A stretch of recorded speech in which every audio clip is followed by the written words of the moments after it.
What you ought to do is fix that place up and rent to high-end guests.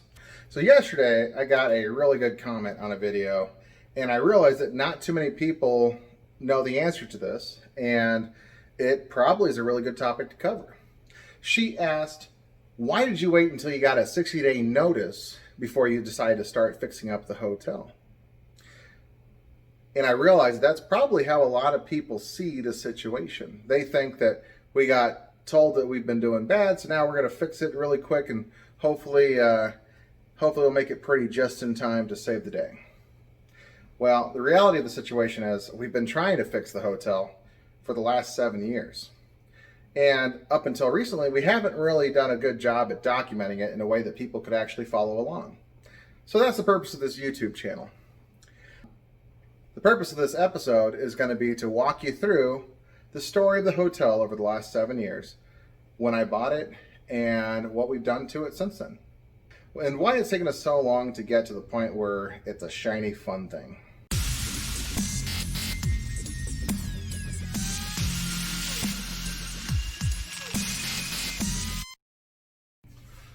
Stay tuned at the end to see today's update of what's going on at the hotel.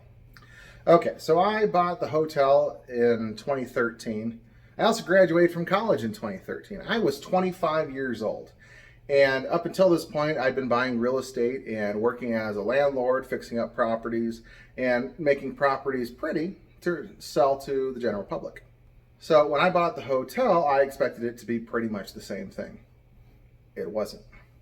In fact, it was so different that I had to completely change my game plan about 3.5 years in. So in 2013, I learned a lot of very important lessons. I started off with $250,000 to renovate the hotel, something that I thought was going to be overkill, since to me it looked like it was all cosmetic. Again, why don't you just make it look pretty so you get better guests?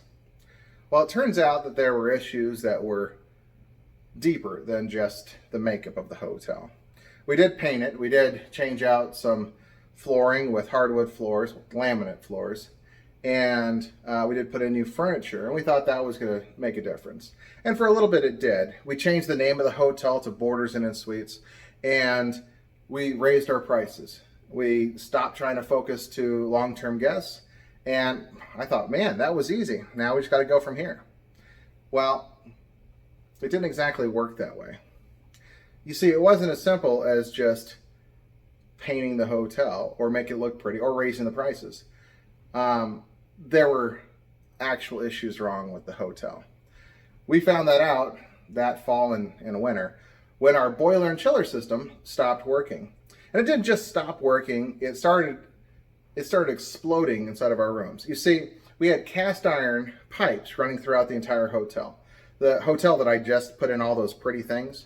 And when the cast iron pipes started to rot out, it exploded in every room, flooding the rooms, running the laminate floors, running the new paint, running the new furniture.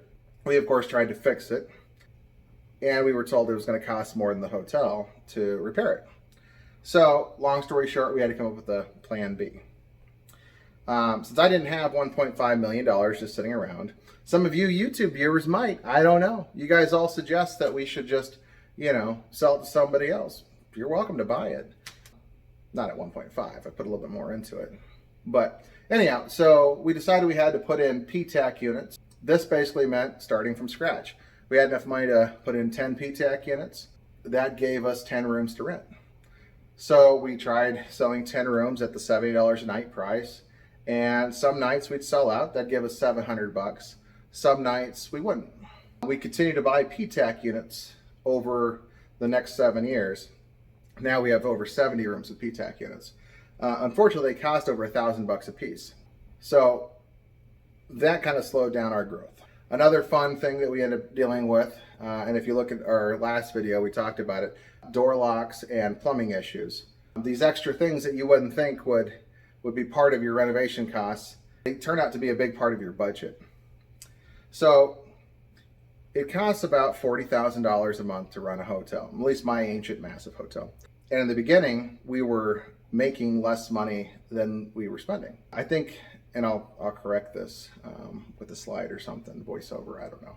I think we were making about 23,000, and we were spending about 50,000 a month to keep the lights on, keep the gas and everything working, and to keep people paid to do the job. In 2017, I realized that we were attracting long-terms either way. You see, when you have these massive bills to pay, you lower the prices, you make deals with people, and you try to figure out ways to keep the lights on, make sure you keep people employed. So over time, we slowly became a long-term hotel. In 2017, I had an epiphany when I was talking to a member of the Wyndham Group who basically said, Paul, you have the most long-terms out of any hotel here in Lincoln. You're a long-term hotel. Now you need to focus on refining your long-terms. Get rid of all the ones that are causing issues, get rid of the ones that are having bad habits, get rid of the ones that are destroying your property, and focus on maintaining and keeping the ones that actually are here for work or here because they enjoy the place or for whatever other reason.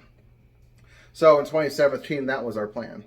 We started focusing more on long terms. We started vetting our guests more. We kept our nightly rates kind of high-ish, and we offered deals to people that were interested in staying for a week or longer.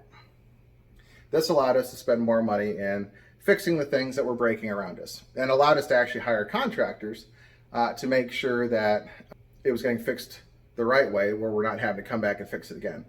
In the beginning, I had an issue where I was trying to figure out, okay, if we pay you to fix this, how long is it going to last? 2 years? Okay, that'll work.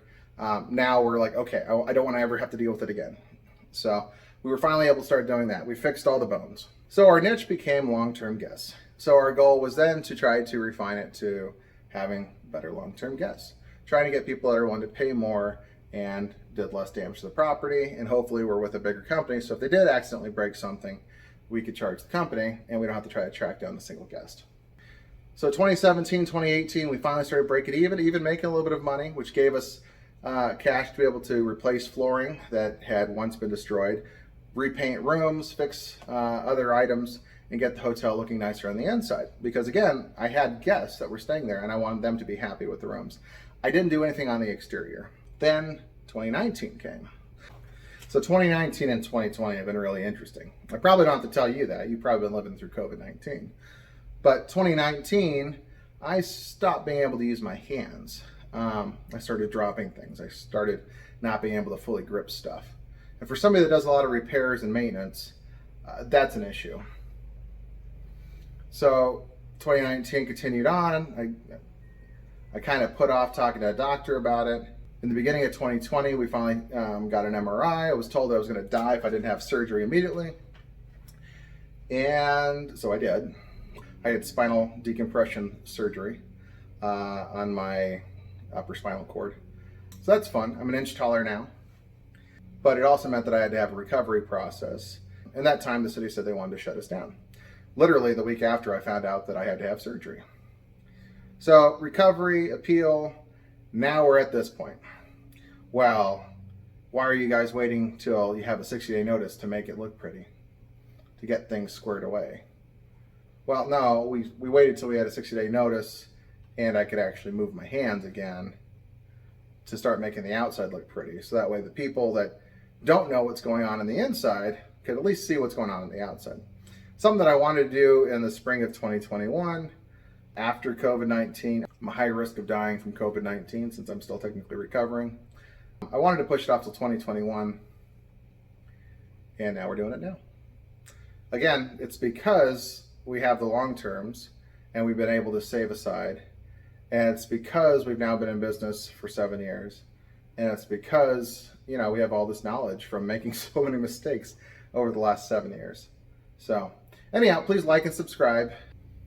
If you like more videos, again, give me your comments. I really appreciated the comment. I know the person came at it. I'm like, well, why aren't you doing it? Why are you guys so irresponsible that you wait until the last second?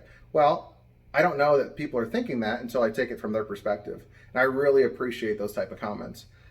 If there's anything else, if you guys have any questions about the hotel, about really anything, let me know and I'll try to make a video about it, or I'll try to address it in the comments. Again, so this is day 11, 42 days remaining, and here's what's going on over at the hotel today.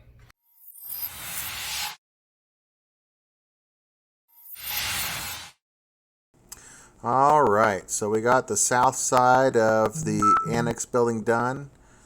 Hoping that all my random notification noises aren't showing up on the audio. Yeah, so it's looking good. Obviously, we need to go through and paint it all, put all of our toys away, and hopefully when I get there, I won't have any fun surprises. But yeah, all the doors need painted, obviously. And they messed up with that one, but we'll fix it.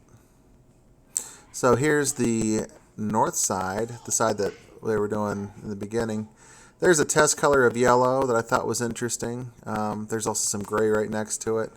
I might be using that yellow, might be using a different gray. If you look on this brick over here, we have, I don't know if I'm still recording or not. We have another gray. Please like and subscribe and join us tomorrow.